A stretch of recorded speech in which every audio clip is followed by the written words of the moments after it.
আসসালামু আলাইকুম। স্বাস্থ্য সহকারী পদ সহ বিভিন্ন পদে একটি সার্কুলার প্রকাশিত হয়েছে। আজকের এই ভিডিওটিতে আমি এই সার্কুলারের সকল বিষয় নিয়ে আলোচনা করতেছি। আপনাদেরকে ভিডিওটি প্রথম থেকে শেষ পর্যন্ত দেখার জন্য অনুরোধ রইল। এবং এখন পর্যন্ত যারা আমাদের এই চ্যানেলের নতুন সদস্য রয়েছেন তারা অবশ্যই চ্যানেলটি সাবস্ক্রাইব করে পাশে থাকা বেল আইকনটি অল করে দিন।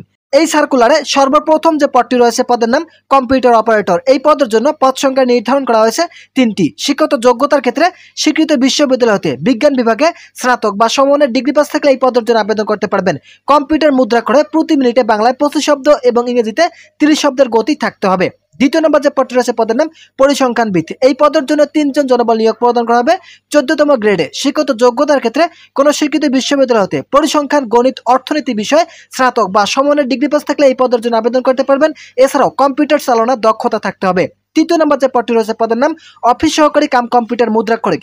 এই পদের জন্য শুধুমাত্র 3 জন জনবল নিয়োগ প্রদান করা হবে 16তম গ্রেডে। শিক্ষিত যোগ্যতার ক্ষেত্রে কোনো স্বীকৃত বোর্ড হতে ন্যূনতম দ্বিতীয় বিভাগ বা সমমানের জিপিএতে উচ্চ মাধ্যমিক সার্টিফিকেট পাস থাকলে এই পদের জন্য আবেদন করতে পারবেন।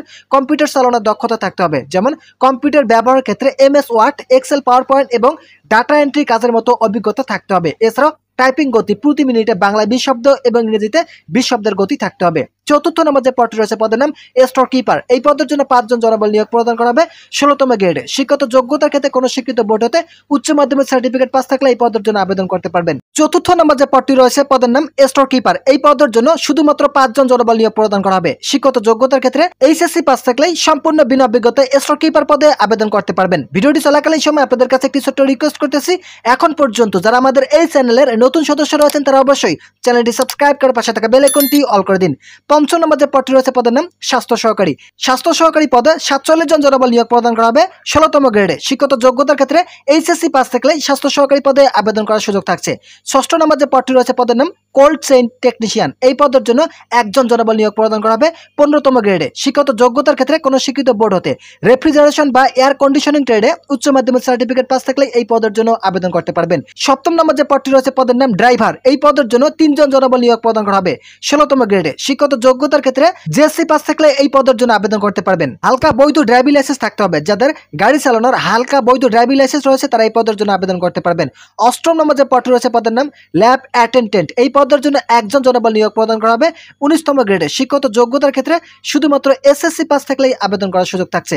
তো বন্ধুরা, যারা এই সার্কুলার আবেদন করবেন তাদেরকে অবশ্যই জন্মসূত্রে বাংলাদেশের নাগরিক হতে হবে এবং বয়সের ক্ষেত্রে 3/3/2025 তারিখের মধ্যে যাদের বয়স সর্বনিম্ন 18 এবং সর্বোচ্চ 32 বছর রয়েছে তারা এই সার্কুলারে আবেদন করতে পারবেন। এই সার্কুলারে আবেদন শুরু হয়েছিল 3/3/2025 তারিখ সকাল 10 ঘটিকায়।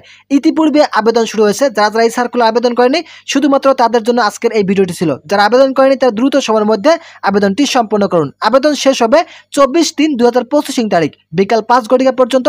শুধুমাত্র অনলাইনের মাধ্যমে আবেদন করতে পারবেন। এখানে দেখতে পারতেছেন সিভিল সার্জন কার্যালয় মানিকগঞ্জ জেলায় এই সার্কুলারটি প্রকাশিত হয়েছিল 25/2/2025 তারিখে। তো বন্ধুরা, যারা এখন পর্যন্ত মানিকগঞ্জ জেলার স্থায়ী বাসিন্দাগণ আবেদন করেন এই সার্কুলারে তারা দ্রুত সময়ের মধ্যে এই সার্কুলার আবেদনটি সম্পন্ন করুন। শুধুমাত্র তাদের জন্য আজকের এই ভিডিওটি ছিল। তো বন্ধুরা, আজকের এই ভিডিওটি পর্যন্ত।